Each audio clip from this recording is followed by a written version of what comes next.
this is Tim from YourSixTech. Today in this video, I'm going to show you how to fix your frozen Motorola G Stylus phone. Now, this is relatively easy. So if your screen is not moving or anything like that, what you want to do is flip it over and then locate the power or function button here on the side and just continue to hold that down.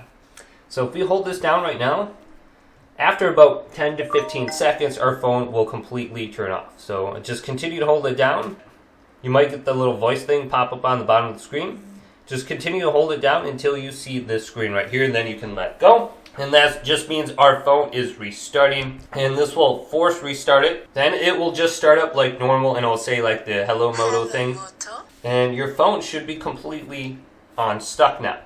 So if it still is not working after that, you could try holding down the power button and the volume down button. This will also force turn it off, but this will kind of like force it to enter into the recovery mode. So we can just continue to hold this down.